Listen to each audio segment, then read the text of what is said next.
म्हणजे शिक्षणाच्या संस्काराने संस्कारित होऊन कणखर आत्मनिर्भर व्हावी असा स्त्री मुक्तीचा अर्थ सावित्रीबाईंना अभिप्रेत होता.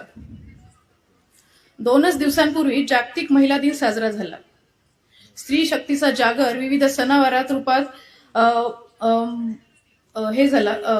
जागर झाला. जागतिक महिला दिनानिमित्तचं आजकालचं हे वलय खूप वाढत जाते. पण खरं तर यत्र नारेस्तु पूज्यंत्रे रमन्ते तत्र देवता असे म्हणत भारतात खूप पूर्वीपासूनच स्त्रियांचा सन्मान करणारे सण साजरा करण्याची परंपरा आहे. पत्नीसाठी पाडवा असेल, बहिणीसाठी भाऊबीज असेल आणि माझं विशेष म्हणजे बाबांना म्हणते की एक असा पुत्र आहे जो फक्त आईच्या नावाने एवढी मोठं काम करतोय.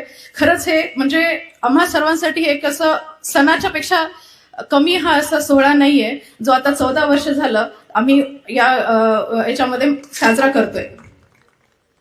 घरातील स्त्री महत्वाची आहे याची जाणीव छोट्या छोट्या गोष्टींमधून पूर्वीपासून स्त्रियांना केली जाते. आपल्याला माहित आहे सणांमध्ये आपलं अनन्यसाधारण महत्व असतं. आपल्याशिवाय सण होत नाहीत, वार होत नाहीत.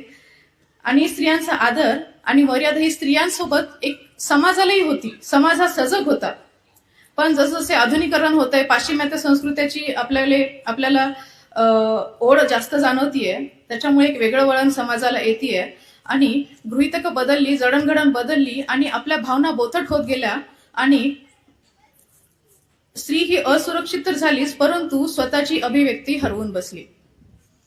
पुन्हा तिला मूळ प्रवाहात आणण्यासाठी हरवलेली लेखणी, गमावलेला आत्मसन्मान, चाचपडत दिशा शोधण्यासाठी कोणते कोणते दिवे पार पाडावे लागले हे आपल्या सर्वांना तर माहीतच आहे.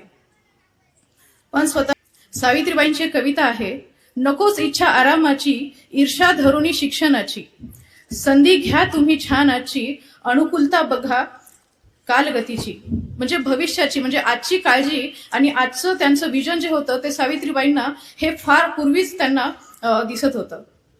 स्त्री मुक्त असावी म्हणजे सैर असावी असे नाही. आपल्याला स्त्री मुक्तीची व्याख्या ही कळते, पण त्याचे बऱ्याच वेळेस अपभ्रंशही होतात.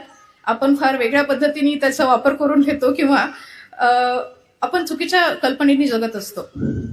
पण ते तसं न होता स्त्री मुक्त असावी अशी कर्तृत्वाची जाणीव जेव्हा स्त्रीला होते आणि मी हे करू शकते ही भावना जेव्हा आपल्यामध्ये येते तेव्हा ती अशक्य वाटणारे स्वप्न सुद्धा पूर्णतः उतरवते हे आपल्याला माहित आहे.